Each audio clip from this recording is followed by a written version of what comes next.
Now at 11.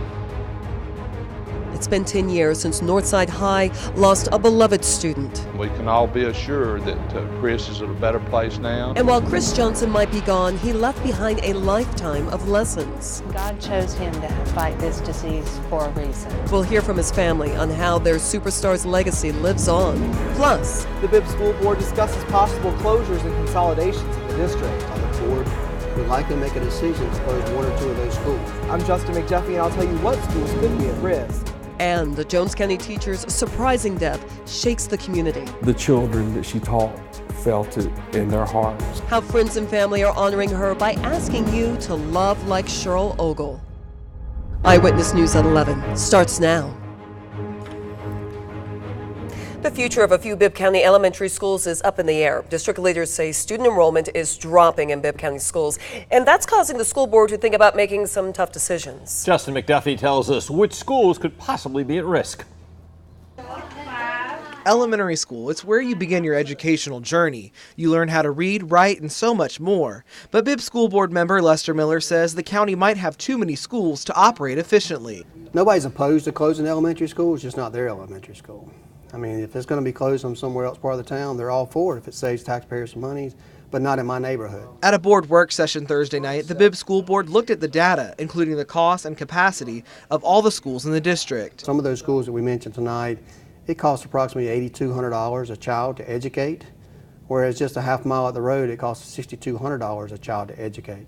That's a $2,000 per child difference. Right now, the board says Brookdale, L.H. Williams, and Riley elementary schools are all underused. Therefore, they cost the district more to operate. Those three schools are the ones the board is currently looking at for consolidation or closure. And I think of those 3 or 4 schools, the board would likely make a decision to close 1 or 2 of those schools. Board Vice President Thelma Dillard says there's a lot to consider before they can even think about voting to close a school. Relocating schools, relocating students, that becomes very emotional, and people have strong feelings about this. And so this is why we want to make the best decision for the students, best decision for taxpayers, best decisions for our entire community. A decision the board won't take lightly when it comes to your child's future. In Macon, Justin McDuffie, 13 WMAZ Eyewitness News. Now, parents will have a chance to voice their concerns at a listening session. It'll take place Tuesday, November 28th at Southwest High School and will start at 6 o'clock. More education news. Congratulations to Candace Sapp. She is the Baldwin County Teacher of the Year. Ms. Sapp teaches 5th grade at Lakeview Academy. Baldwin County's probate judge confirmed Mary Parham Copeland won the Milledgeville mayoral race by just a handful of votes. But the official results released today actually cut her margin of victory by 1 vote from 6 to 5. That means she beat incumbent Mayor Gary Thrower by 0.3% and less than 1 vote per precinct. The results were sent to the Georgia Secretary of State's office yesterday, and Mr. Thrower has until 5 p.m. Monday to request a recount. Senate Republicans released a tax bill today in an effort to pass tax reform before the new year. Now, there's already a tax bill going through the House, but the Senate version has some key differences. It creates 7 individual tax brackets instead of 4. It also fully eliminates the deduction for state and local taxes while preserving deductions for home mortgage interest and high medical expenses. Lastly, it delays the corporate tax rate cut from 35% to 20% until 2019. Senate Republicans say you will be able to feel the bill's impact when you get paid. If there is a focus on our tax reform package, it's to make sure that middle America, hard-working income earners have a chance to see more money materialize in their paychecks. No Senate Democrats are supporting the bill, so Republicans need nearly every party member to vote for this bill for it to pass. The soldiers coming back now get all the praise. I wear my cap right now, and people can walk up to me and say, "Thank you for your service." Well, instead of saying that in 1975, 76, we was coming from Vietnam, they were spitting at you and calling you baby killers. After getting drafted at the end of World War II, 90-year-old Richard Dixon went on to survive Korea and Vietnam. He has plenty of time to look back on 3 decades of Army service. We'll hear his memories of those dark days and why the scars of war have never really gone away. His story tomorrow night on Eyewitness News at 6. Your smile says a lot about you. For some people who are in need, dental care is impossible to come by. The Rehoboth Volunteer Dental Clinic in Byron is working to change people one smile at a time.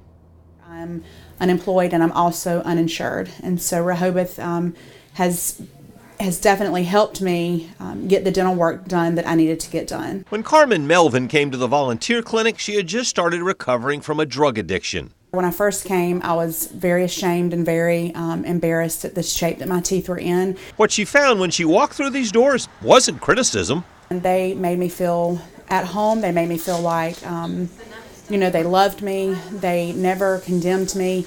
They always made me feel like I was a paying customer at a regular dental office. For Margene Roberts, her dental need was an emergency. An abscessed tooth, not only painful, but also changing her face. Despite having no dental insurance, she knew she had to do something. He got me an appointment with Dr. Colson. Dr. Colson did an emergency root canal, saved my tooth. She found out later, Dr. Colson not only saved her tooth, but something even more precious. And he told me, basically, that had it gone much further, that all the infection could have gone into my lungs. From the outside, the Rehoboth Volunteer Dental Clinic may look like a simple dentist office, but to the patients who come here, so it's much more than just a ministry for the mouth. They reach in, they touch your heart. Executive Director Yasmin Wilson says they are a nonprofit organization. To schedule an appointment, you can contact them at 478-953-7770. That's 478-953-7770. Well, we have some cloud cover out there, some fog that has settled in as we look out over downtown. Man, we had a lot of rain that was out there earlier, and now this is hovering over town, and we find ourselves sitting at 48 degrees, so we're dropping on down. And as we go on through tonight, we'll eventually find ourselves in the probably low 40s for a lot of spots, so we'll call that Chilly Willy making a comeback. Here's a look at the headlines. Mighty fine Friday, sunshine in mid-60s, maybe a little breezy. Then a wedge will set in for Saturday and Sunday. We'll explain that in a little bit, which means 30s for morning lows Saturday and Sunday morning, and highs only in the 50s both days. Sunday's rain chance is very small, but I do want to mention it. So there's a look at the numbers out there. So, hey, November back in a big way. We'll show you the 7-day and see if it gets any warmer or cooler next week. That's coming up. Okay, thank you, Ben. We'll see you later. Okay. On the field, his heart was dedicated to his position as a defensive lineman, but it was his personality off the field that captured a whole bunch of hearts of Central Georgians. It's a personality that's still remembered years after his life was cut short. Marvin James spoke to the parents of Chris Johnson. He joins us in studio with why they say Chris's legacy will live on. That's right, guys. Now, many of us here in Central Georgia will never forget the raw emotion we witnessed when Northside High won back-to-back state championships in 2006 and 2007. The inspiration behind that second win was their teammates' fight against leukemia. His parents say it's the strength their son showed 10 years ago that still pushes them through their darkest moments today.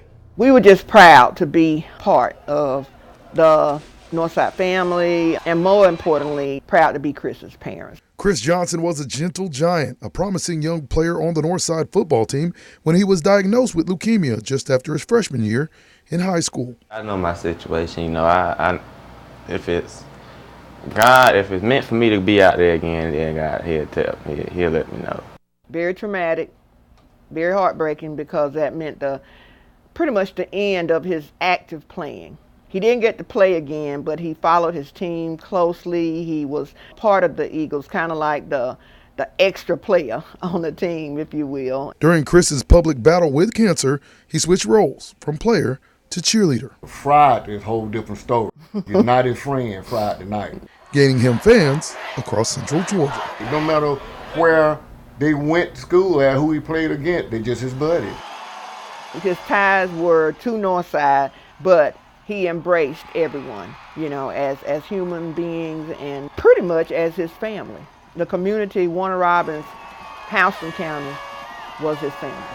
But on June 14, 2007, just 2 years after his diagnosis,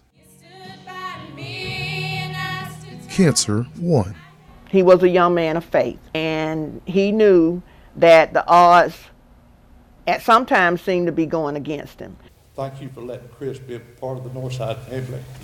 But he always looked at me and said, Mom, it's going to be all right. It's going to be all right. And with that in mind, that is how I have kept going. Even as life dealt him another blow twice. I myself am a 2-time breast cancer survivor. She was first diagnosed in January of 2014, only for it to return 3 years later. I lean on the example and strength that my child has shown me. Keeping his legacy alive. When they find out that I'm Chris' father, it's like they don't sing Elvis. It's just like, we're so glad to see you. You know, and that would make me feel good. People that don't even know me, but they don't heard the story about Chris. A story of courage, compassion, and the will to persevere. Hard to believe it's been 10 years, but 10 years later, Chris's parents are still working to do it for Chris. Since his passing, they've established the Chris Johnson Scholarship Fund through Northside High School. Right now, they're raising money for their May 2018 scholarships in an effort to keep Chris's legacy alive.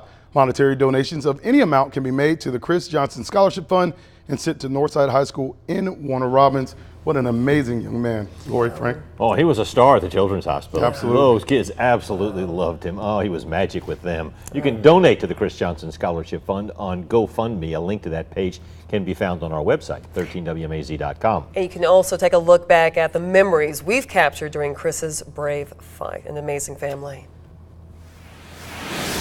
Cheryl was sweet, humble, loving, forgiving, funny, beautiful, and amazing. A lot of adjectives to describe a wonderful woman who touched so many lives, and now the love she showed for others, spreading even after she's gone. After the break, we'll explain how friends and family want you to love like Cheryl Ogle. That story comes straight from the heart when Eyewitness News at 11 continues.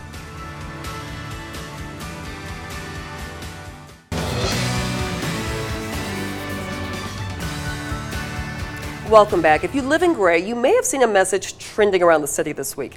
Hashtag love like Cheryl Ogle. Now, the movement began after Cheryl unexpectedly passed away last week. She was a teacher in the community for 20 years. Her family wants to make sure her loving legacy lives on. Chelsea Bimeford has a story that comes straight from the heart. She loved everybody, and that's where the hashtag came from. It's a message that can be found all over the small city of Gray this week, at the grocery store, the bank, even the local Dairy Queen. Hashtag love like Cheryl Ogle.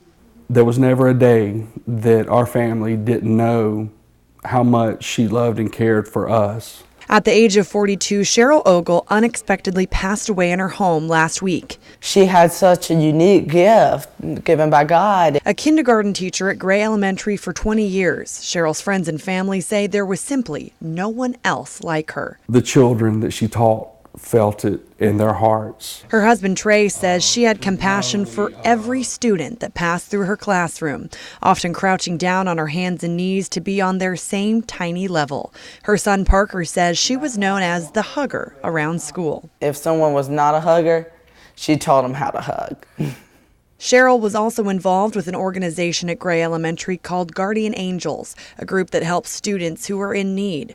As an advocate of children's literacy, Cheryl added her own touch to the program. Anytime any child ever had a loss or a tragedy, Cheryl would always go to the bookstore and purchase a book on her own and give the child a copy, and then also place a copy in the library. So now as her family suffers through their own loss, she's my whole world.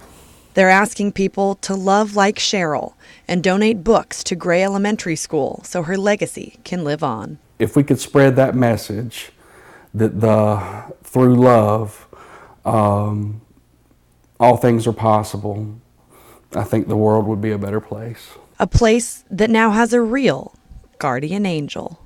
In Gray, Chelsea Bimeford, 13 WMAZ, Eyewitness News. Wow, if you'd like to donate money or books to Gray Elementary School in memory of Cheryl, you can drop them off or mail them to 365 Highway 18 East. We've also linked her Facebook memorial page to our website, 13WMAZ.com. Yeah, some stories about a lot of special people tonight here in Central Georgia that touched a lot of lives, Ben. Yeah, man, amazing stories right there. Well, I hate to change gears right here, but here we go into 48 degrees, and we have some drizzle out there that's really kind of a fog-like, and as the almanac shows, 55 was the high. The 7 days next.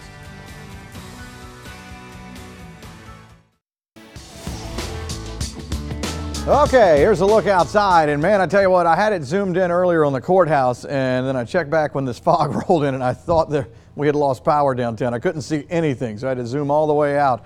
This is definitely thick fog, so we're looking at 48 degrees right now, and as we go through the overnight, the rain's gone.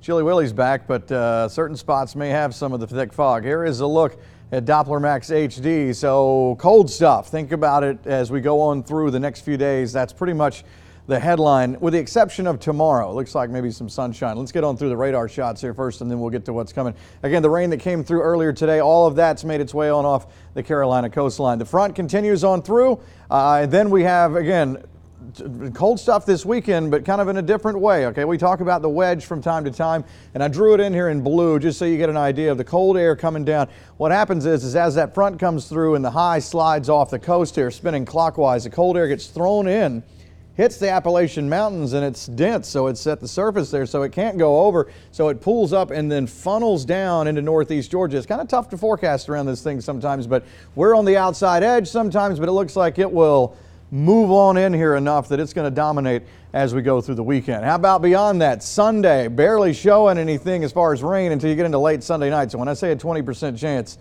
it's a pretty small 20% chance. Can you have smaller than 20 and still be 20?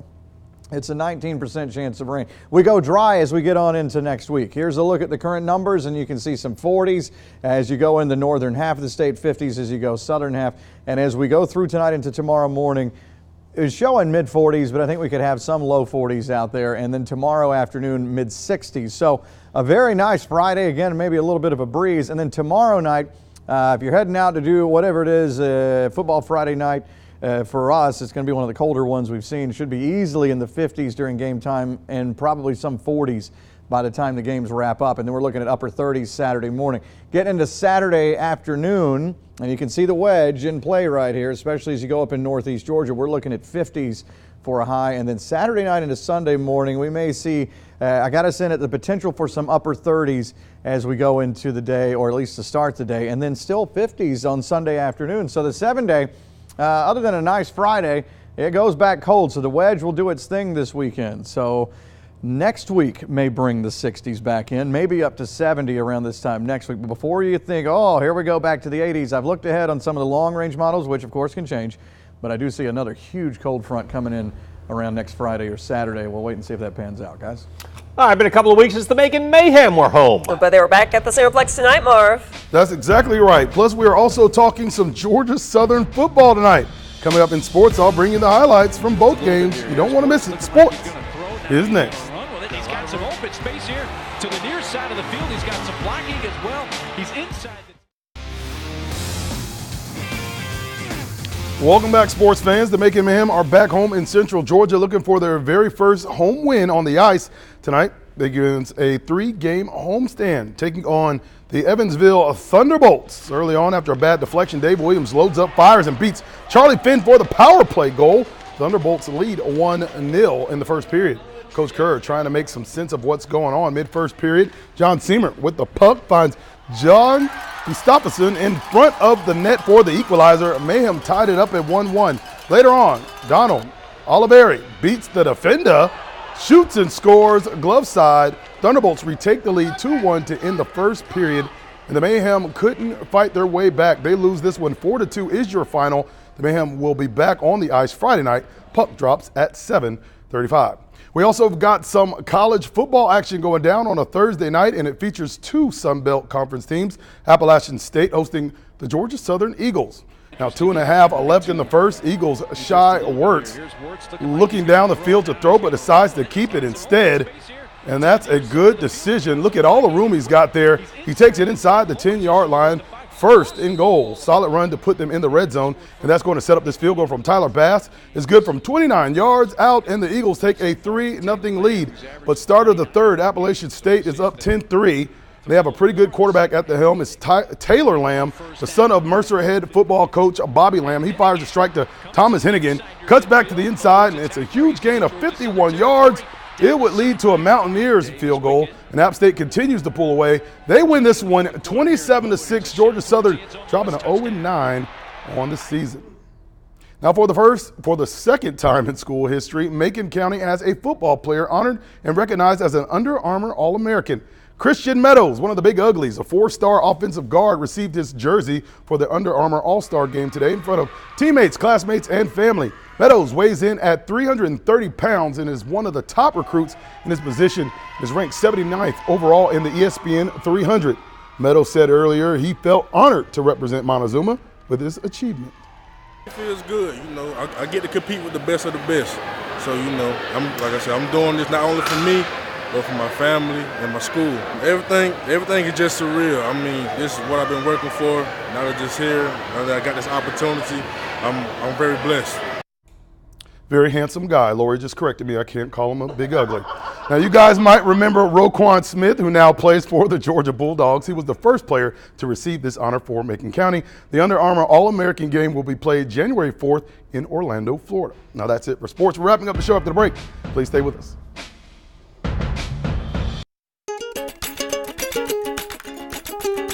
Because I love how she layers this macaroni and cheese. You're going to be like, really? That's awesome. Florence, thanks so much for getting up early with us.